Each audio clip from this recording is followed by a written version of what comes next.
Good afternoon everyone. Welcome in the class of science. As you know, in the last class we were discussing about the chapter number 7 which is जो कि आपका है जीवों में विविधता। आज हम चैप्टर को थोड़ा सा आगे बढ़ाने जा रहे हैं। कल हमने बात की थी वर्गीकरण के बारे में, किस तरह से जो वर्गीकरण है उसमें अलग अलग सजीवों को लक्षणों की समानता और असमानताओं के आधार पर रखा गया है। आज हम थोड़ा सा आगे बढ़ाते हैं चैप्टर को, शुरुआत करते हैं वर्गीकरण की। देखिए सबसे पहला जो वर्गीकरण निकल के आता है वो आता है द्विवर्गीकरण, या अपन कह सकते हैं द्विजगत वर्गीकरण। सबसे पहला जो वर्गीकरण दिया गया उसको कहा जाता है द्विजगत वर्गीकरण। और द्विजगत वर्गीकरण में सजीवों को दो प्रमुख भागों में बांटा गया। इन प्रमुख भागों को नाम दिया गया पादप जगत और दूसरे वाले को कहा गया जंतु जगत। पादप जगत और जंतु जगत में इनको विभाजित किया गया है। पादप जगत में सभी प्रकार के पादपों को शामिल किया जाता है, जबकि जंतु जगत में सभी प्रकार के जंतुओं को शामिल किया जाता है।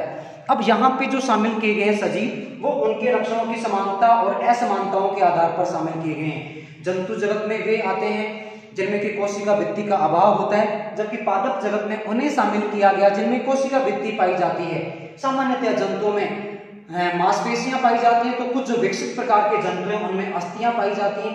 पादपों में इस प्रकार की कोई संरचना नहीं पाई जाती। तो एक सिंपल प्रकार का वर्गीकरण है जहां दो बड़े समूह बनाए गए, एक को कहा गया पादप जगत और दूसरे वाले को कहा गया जंतु जगत। अब एक महत्वपूर्ण जो वर्गीकरण निकल के सामने आता है और उसको कहा गया पंच जगत वर्गीकरण। पंच जगत वर्गीकरण, जैसा कि आप नाम से देख पा रहे हैं, यहाँ 5 जगत बनाए गए हैं। काफी फेमस ये वर्गीकरण माना जाता है और इस वर्गीकरण को देने वाले वैज्ञानिक हैं Robert Hunt Whittaker. Robert Hunt Whittaker नामक वैज्ञानिक ने इस वर्गीकरण का प्रतिपादन किया। कितने जगत यहाँ पे है? 5 है, जैसा कि आप देख पा रहे हैं। सबसे पहले जो पहला जगत है उसको कहा गया मोनेरा। पहला जगत है मोनेरा। दूसरे वाले जगत को नाम दिया गया यहाँ पे प्रोटिस्टा। पहला जगत है मोनेरा, दूसरा प्रोटिस्टा। तीसरे वाले जगत को यहाँ पे नाम दिया गया है फंजाई। फंजाई भी कह देते हैं या सिंपली इनको कवक भी कह दिया जाता है। Monera, then Protista, then Fungi या कवक इनको कहते हैं। फोर्थ पे शामिल किया गया प्लांटिको। प्लांटी जिनमें कि विकसित प्रकार के पादपों को शामिल किया गया। और अंतिम और सबसे विकसित प्रकार को जो जगत है उसको नाम दिया गया एनिमेलिया, जिसमें कि तमाम जो जंतु हैं उनको शामिल किया जाता है। एनिमेलिया में जंतुओं को शामिल किया जाता है। पहले बात करते हैं मोनेरा की। देखिएगा मोनेरा सबसे सरल जगत माना जाता है। ये सबसे सरलतम जगत है। सबसे सरलतम प्रकार का जगत आपका मोनेरा माना जाता है। इसके बाद में आगे जो जगत आ रहे हैं इनमें जैसे जैसे आगे जगत आते हैं ये विकसित होते चले जाते हैं। ओके, अब शुरुआत करते हैं मोनेरा के साथ में। देखिएगा मोनेरा जो कि सबसे सरलतम प्रकार का जगत है और इसमें शामिल किया गया है एक कोशिकीय। इसमें शामिल किया गया एक कोशिकीय, साथ साथ प्रोकैरियोटिक सजीवों को। जो प्रोकैरियोटिक सजीव हैं उन प्रोकैरियोटिक सजीवों को यहां शामिल किया गया है।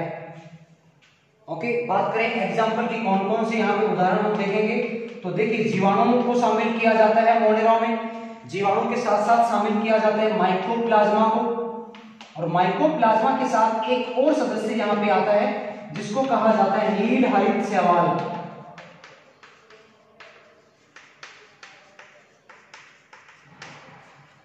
जीवाणु बाद में माइकोप्लाज्मा के साथ में शामिल किया जाता है नील हरित शैवाल को। बात करते हैं सबसे पहले जीवाणु की 2 और श्रेणियां बनाई गई।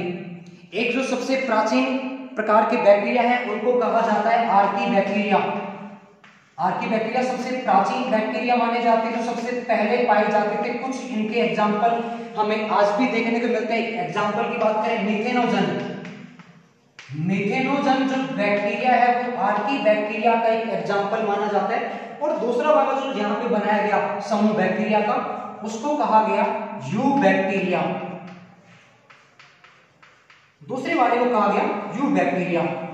आर्कीबैक्टीरिया और यूबैक्टीरिया। और यूबैक्टीरिया में वो जीवाणु आते हैं जो वास्तव में जीवाणु की श्रेणी में शामिल किए जाते हैं, यानी ये वास्तविक बैक्टीरिया जीवाणु हैं जो कि अपगठन का कार्य करते हैं और हम मानते हैं कि ये हमारे इकोसिस्टम के या पारितंत्र के महत्वपूर्ण अपघटक हैं। हम जैसा कि जानते हैं जब किसी सजीव की मृत्यु हो जाती है, मान लीजिए किसी मवेशी की मृत्यु हो गई है, कि जंगल में मान लीजिए किसी वन्य जीव की मृत्यु हो गई, तो उसका वहां अपघटन कैसे किया जाएगा? जीवाणुओं के द्वारा उस मृत सजीव का अपघटन किया जाता है, इसलिए इनको अपघटनकारी सूक्ष्म जीव भी माना जाता है। जीवाणु जो कि अधिकांश जीवाणु रोग कारक होते हैं, कुछ जीवाणु लाभदायक भी होते हैं जिनसे लाभकारी पदार्थ बनाए जाते हैं, जैसा कि आप लोग सभी जानते हैं एक महत्वपूर्ण जीवाणु जिसको कि कहा जाता है लैक्टोबैसिलस लैक्टाई, जो कि कर्ड में या दही में पाया जाता है, जो कि महत्वपूर्ण जीवाणु है हमारे शरीर के लिए। ओके, दूसरा जो हमने यहाँ जगत लिया है, दूसरे जगत को नाम दिया जा रहा है प्रोटिस्टा। अगला जगत है प्रोटिस्टा।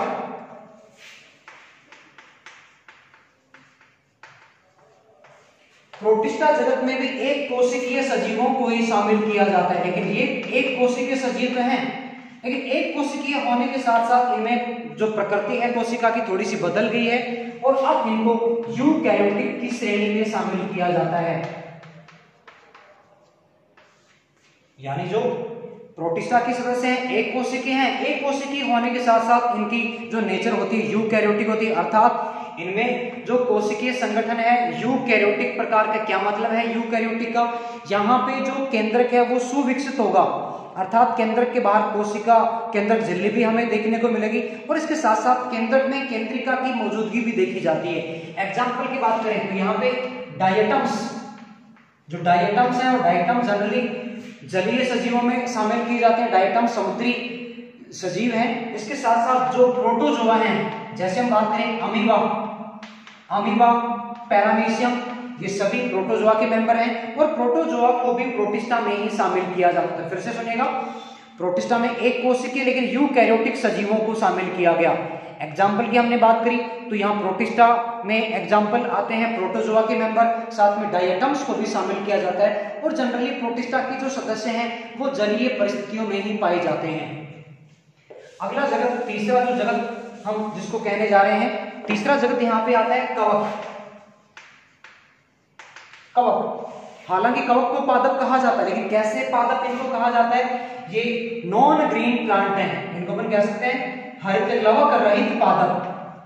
इनको हरित लवक रहित पादप कहा जाता है, यानी इनमें हरित लवक का पूरी तरह से अभाव होता है। अब जब हरित लवक अनुपस्थित है तो आप मान के चलिए इनमें क्लोरोफिल का भी अभाव होता है और क्लोरोफिल अनुपस्थित होने की वजह से इनमें प्रकाश संश्लेषण की क्रिया का पूरी तरह से अभाव होता है, यानी ये फोटोसिंथेसिस नहीं करते हैं और फोटोसिंथेसिस नहीं होने के कारण ये स्वकोशिकीय श्रेणी में भी शामिल नहीं किए जाते। बात करें किस तरह के हैं कोशिका के आधार पर, तो ये एक कोशिका से लेकर बहुकोशिका तक माने जाते हैं, यानी ये एक कोशिकीय से लेकर